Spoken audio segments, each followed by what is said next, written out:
And we are back for episode 2. Focused on the city-state of Babylon along what might be the River Euphrates. Don't know. We're sort of retelling things. I guess we can call it whatever we want. Not too far from some sort of sea. As is right now, we have one city that's going pretty strong. Got, I believe, 3 territories attached to it. Got the Nubians to the south, and then the Hittites somewhere. Up there. So, you know, potentially a bit of a risk there. I believe we've got a peace treaty with the Nubians, non-aggression pact, so we don't have to worry about right away them attacking us. And the Nubians, they only want to buy our luxury goods, so that's a bit of an issue potentially.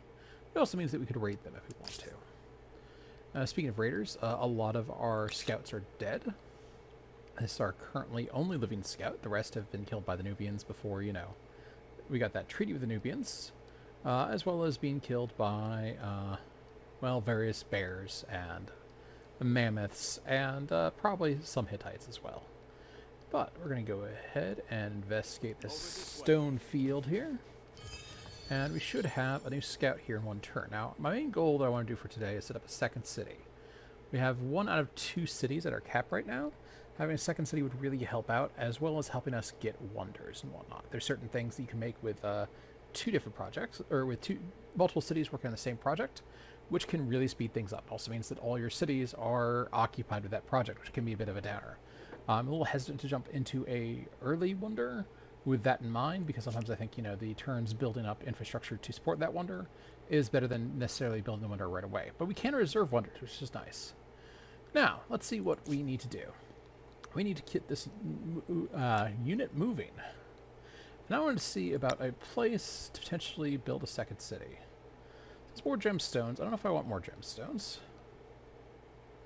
This has mystery and gemstones. Oh, porcelain.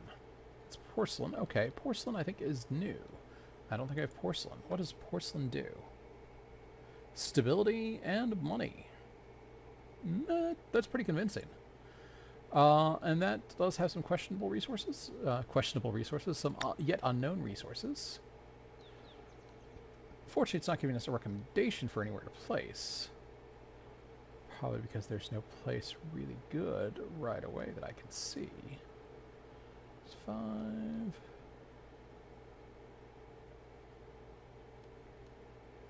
Alright, here we go. 610, 413. Let's try 610. We're going to have them make a outpost over there. But now we have our first event of Babylon. Or maybe the second, I forget. The first one that I remember. Miners, and prospective miners, and their kin from Babylon are afraid. Ancient traditions are strong, and many believe the mythical beasts of the old legends are very real. Now, rumors are rife that it was no ordinary bear that attacked hunting party. Oh, it was triggered by a bear attack. Okay. But a monstrous creature whose den is in the city's nearby mine.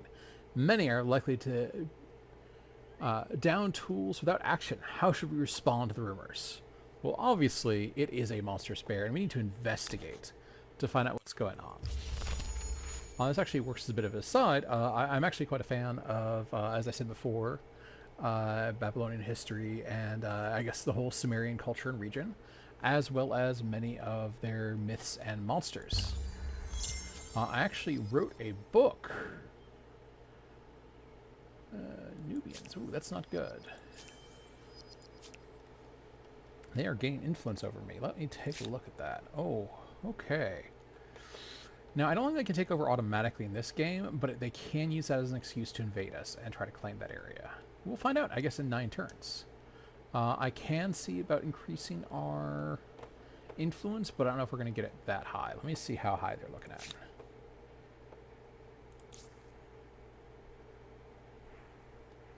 Influence production 0, so they're really getting it from off down here.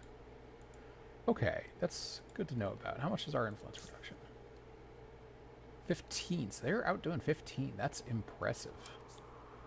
Okay, that's something to worry about. But yeah, I was talking about monsters. I wrote a book, actually as part of the, actually not DM's Guild, Storyteller's Vault. Sort of the White Wolf version of the DM's Guild, where I basically adapted a series of creatures from Babylonian and Sumerian myth and made versions of them to use in World of Darkness games, specifically the New World Darkness, also known as Chronicles of Darkness, basically not the Vampire 5e one. Now we've got this one here. I'm going to start sending this scout out this way. And we can build something else here. Well, might as well... Where does it want me to build? That's going to get some good production and money. Let's go ahead and do that. And let's go ahead and schedule this. The big ones, though... Ooh, army composition, show details. I keep on getting distracted. Yeah, let's get some It does seem going. logical that people shouldn't have to do a job unless they want to. I did, I believe, 4 monsters for that one. And this is sort of larger Sumerian, even though I called it Bestiary of Babylon. Then the 4 monsters were... it's been a while since I made it, so I wanted to go and double check what it was. So yes, the 4 monsters are the Kalulu, the Rabasu, the Gerdabilu, and the Bull of Heaven. The Kalulu and the Rabasu are different types of demons that were made by Tiamat. Now, Tiamat is, in modern day, usually depicted in a negative light, which is, I think, really kind of a shame. The evil mother of dragons and all that. And yes, she might have, in the stories, given a birth to a host of demons. But Tiamat, in at least the original stories, or at least it's supposed to be, have records to... Oh, I wanted to show this. Okay, you've got little tiny particle deer. These are so cute and so well done. There's actually such great tech going into this to make this work, because they can't actually have models at this small resolution. They want to show up potentially, you know, well, maybe not this far, but, you know, like this far, you can still see them moving around. So that's some really interesting tech, and I can go more into that later. They did some really neat stuff with that for this game. But Tiamat is the salt water. She is all the salt water in the universe, in the world, and when the salt water mixes with the fresh water, that is when life itself springs forth. And so when she mixed with the fresh water, who is another god, she made the rest of the gods. She is their actual mother.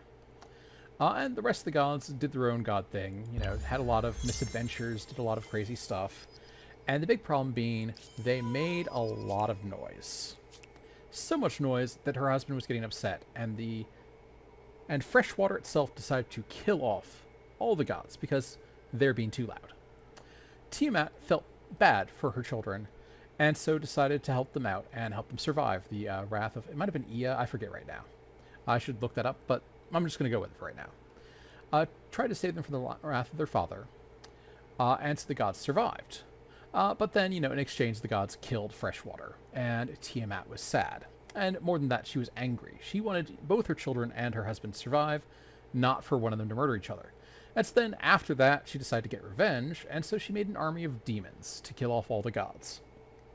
The Kalulu being fish demons, and the Rabasu being scorpion demons. Now, what's interesting is if you look at pictures of them, they look like fishmen and scorpion men. However, that's a weird thing to say because in those legends, men didn't exist yet. Humans aren't a thing at that point in the story. Gods are things, so maybe they are like fish gods or scorpion gods or something, but men weren't made until later. They were a little footnote that came up. So she made them and she commanded them to go kill the gods. Now, along the way, the various gods begat other gods, and eventually the one god was born who was so full of promise and was so special, and his name was Marduk. And Marduk was just the best god ever, according to, you know, everybody who worshipped Marduk. Marduk, by the way, being the patron god of the city of Babylon, and worshipped by a lot of people in Babylon. So it's almost as if they like their own patron, you know, sports team god. And so Marduk basically said to the other gods, oh, I know how to defeat Tiamat. If you just give me all your stuff, and say I'm in charge of the gods, I'll defeat Tiamat and then everybody's saved. And of course everybody went along with that because Marduk's so awesome. And Marduk inherited the 4 winds, and then he used the 4 winds to make like new winds, like cyclones and hurricanes and stuff. And using those combined with some nets he was given, he bound up Tiamat as a cyclone, threw a net on her, and then smashed her head in with a mace. And that's how he defeated Tiamat. Then he didn't stop there. keep in mind that humans aren't around yet. He then took her body and made the heavens and the earth out of it. And so he made the entire world through killing his basically great-grandmother and making a world out of her corpse.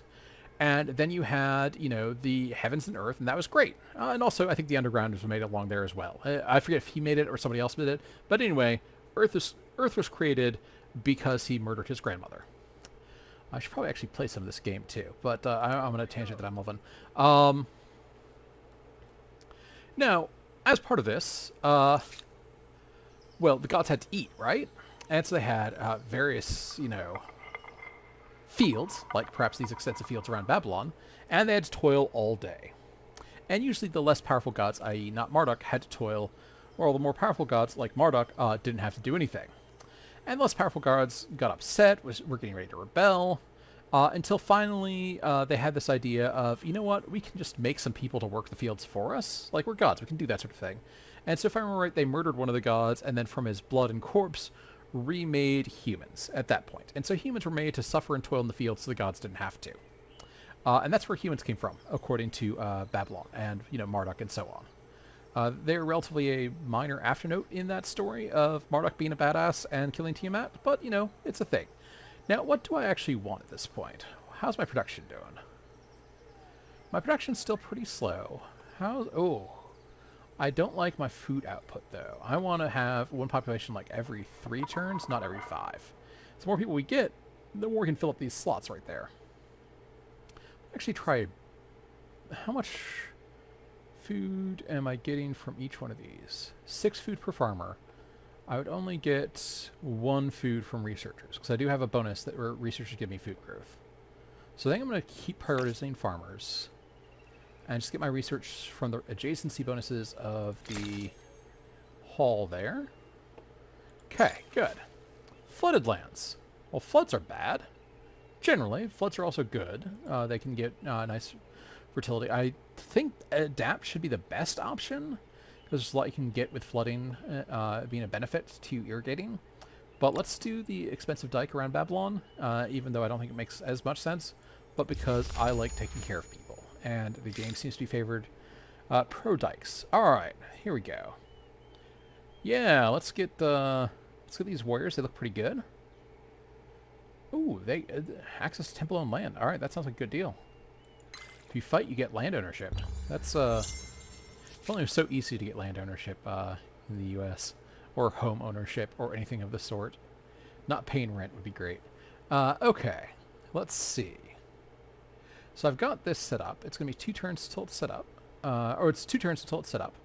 Is there any adjacent thing that I want to add to it? So this one has copper. I don't know if I have copper yet. So I think I want something in the copper territory. And then I think that is just adjacent enough that I can attach it. So now I begin the search for a acceptable location. I don't know why sometimes it gives us information. I guess it's only if it's really good, a really good option. 2-3 is not really good. 2-14.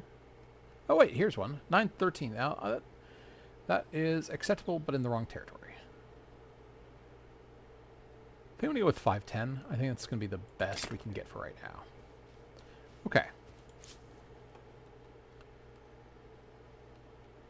Yeah, how about we put you on auto explore for right now?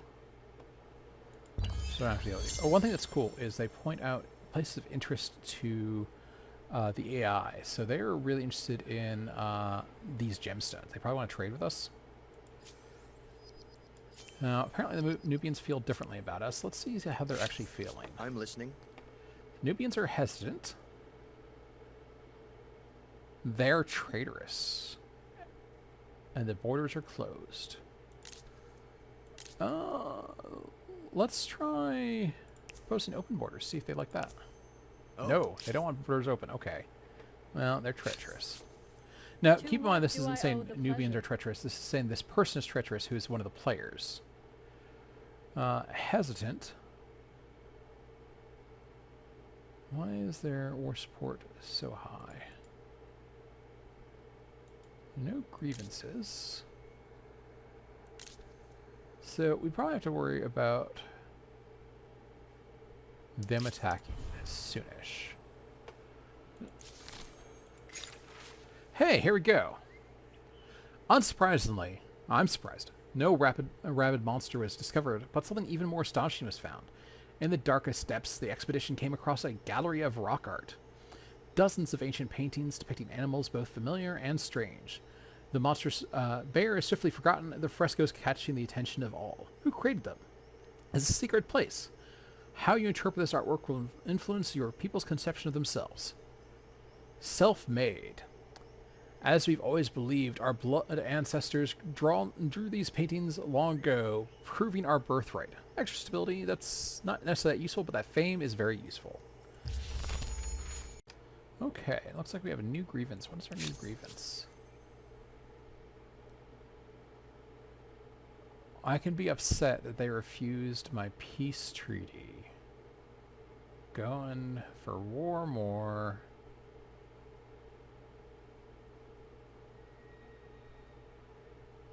Yeah, sure. Let's demand. Let's see what happens.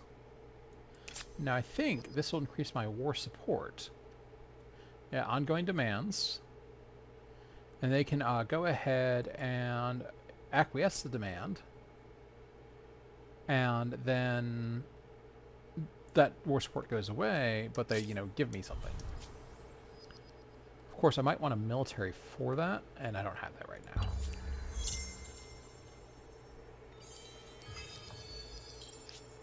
That would be... Kerma is well set up. We do have horses, though. Okay, let's see. Alright. Okay, let's settle that. Yeah, let's start exploring and getting more curiosities. Follow me. I don't mind free research or free gold. Let's go ahead and pillage that sanctuary, though. Yay, people are saved and the foods are bountiful. Yeah, the farmland became even more fertile in the rain's aftermath. That makes sense. Let me see, can I pay this off? Yeah, I can just buy this outright. Thank you, old ruins. Copper mine. Oh, we do have access to copper. Cool. Another thing to do is I can just pay that off too. And when you pay out things like that, the construction happens instantly. So you can potentially make multiple units or buildings per turn. Now, okay. Let me see. These guys are pretty strong. And anti-cavalry. So these are basically better spearmen. So let's go ahead and make 2 of those. 3 of those and an archer. I think my military size is still limited to 4 for an army. So I can't really do more than that right now. But let's go ahead and start researching masonry since we can finish that quick. Someone discovered... Oh, I discovered the Great Blue Hole. Okay, cool. I gained more tech. And I actually, between that and some other stuff, I researched archery. Let's research writing. Actually, let me see. It's the tech tree, by the way. Yeah, writing leads me to philosophy, which increases my city cap and lets me build research quarters, which I'm going to want to do. So yeah, writing into philosophy sounds great. Hey, I created my first religion. I don't know if there's a monotheism option. I haven't seen it yet, but I can go with either 5 faith for attached territory or 1 faith for population. I'm going for a population build, so I guess we're going to be shamans. Shamanism is something I'd like to find out more about. I've done a little bit of reading, but not enough to really talk about it with any sort of authority or even the pretense at it. But yeah, curious. I have successful 100 there. Okay, now I got some sort of dialogue thing going on. A melody for every occasion in the teeming, iconic city of Babylon. Now that's for sure. Musicians are a celebrated part of the local culture with a long history and holy rites. They bring nobility to religious rituals, jollity to palace celebrations, smiles to the sick and alien, courage to marching armies, and distractions to the gods. Oh, that's very important. You don't want the gods' attention. Alas, they're still too small in number, especially the good ones, and now word of their renown has reached across the empire. Lords, priests, commanders, among others, are grousing that the city deserves such artists too. How will you satisfy them? I don't know how I'm going to satisfy those other cities besides Babylon that I've totally built. But, I think we should have a institution of music, and that's going to boost the production in Babylon for a little bit. It's going to help me make soldiers. I've got a battle here. So, I'm attacked by the Nubians. Oh, I did manual battle. Oh, my mistake. Well, so far it seems to be working pretty well. I mean, we're on a flat plane. Let's take advantage of them and start out injured and injure them some more. Oh, Hittites. The Nubians are down there. That's right.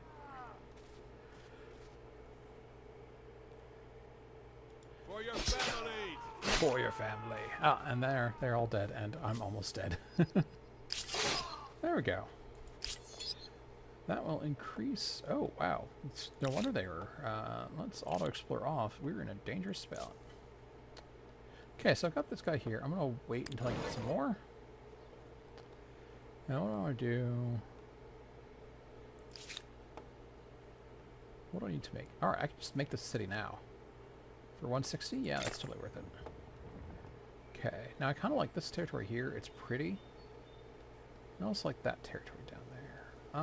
I'm going to go with this territory here. Let's see what we can do here. What aren't they? 913. 22-3. That'd also make a nice farming spot. Yeah, let's go down there.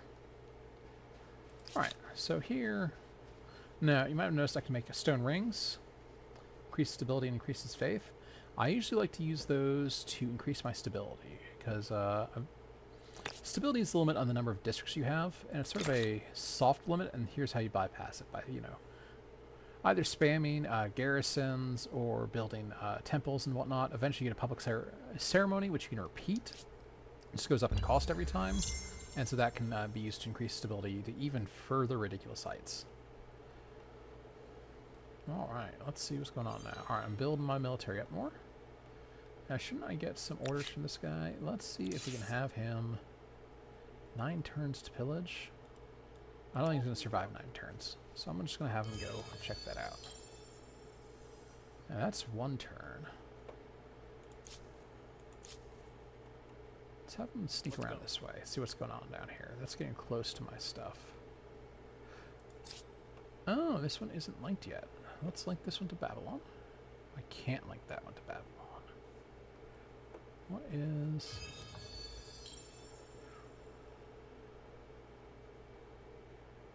I could link to Spar now. I don't think I want to.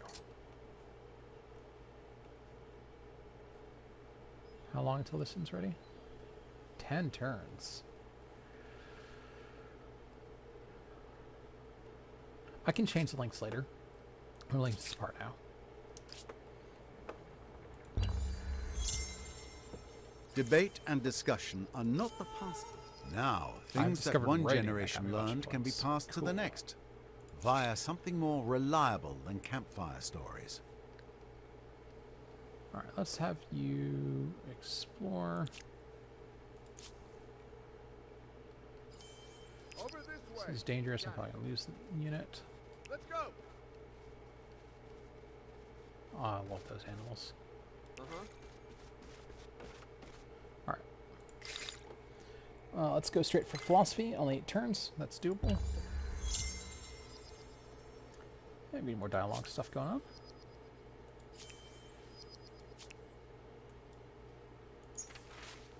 Independent peoples. I don't want to deal with independent peoples right now. I've got enough to deal with. Melody for every occasion. Create an institution dedicated to music in every city was an excellent idea. Performers produce refined, delicate compositions, and many pay for the privilege to hear them play. Well, that's nice, being paid for your art. Music is a serious, artful practice carried out by trained adepts. The strict classical music culture is well established. Maybe less good on the strict, but, you know, people getting paid what they're worth is nice. 9 turns. I don't think I can do that yet. Go heal. Okay, maybe you go this way to heal. Yeah, that would make some more sense.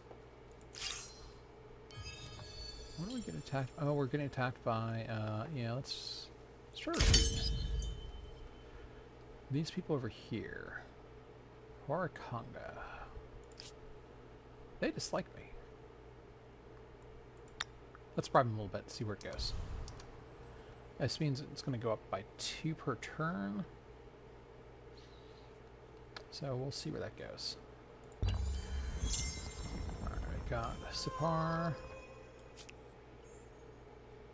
Is copper unlocked?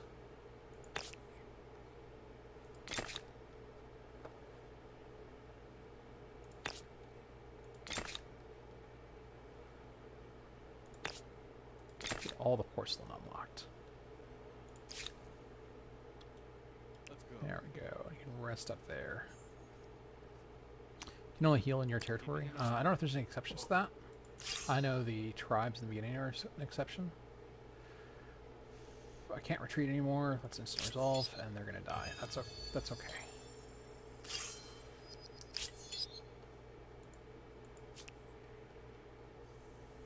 I'm not too worried about that right now. I'm building up my big army here. Last one to build here in a second. Alright, let's see. I still believe it's still solid, so I don't need that yet. Are any of these things I can do? 1 population every 3, so I'm pretty happy with food. Although that gets me a farmer's slot, which could get me could help in the long term. I've had problems with farming builds in the past, or just fill up all the slots, which is not good. 5 industry per copper, and I do have, I think, 2 adjacent makers' quarters, so I think this is probably the best bet, at least as far as helping the city out. Game of Prophecy. I lost a game in a prophetic way. I'm going to pick Silence to bribe people. That event, I don't like the flavor as much. I don't know, I like the finding monsters in caves, but that was cool. I would have liked other options besides, like, yes, we know we have stability from our past.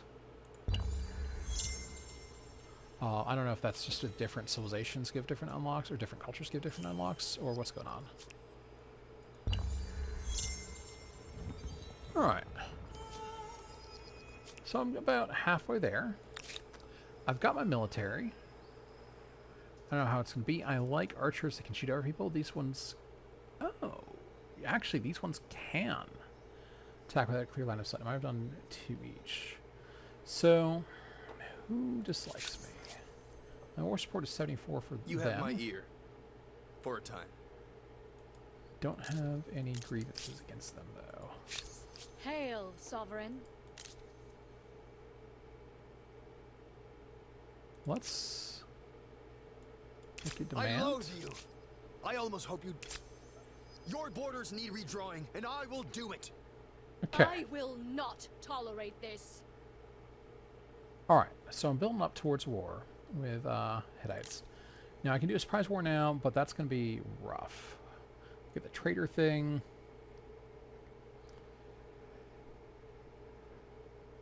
I can gain support when destroying yeah, I think I want to do a formal war. +3 ongoing from demands. They gain support from accepted demands. Is that when I accept or they accept? Interesting. So they might invade me soon. And they are right on my border. So I think I'm going to start moving my soldiers into position. Let's set up Babylon with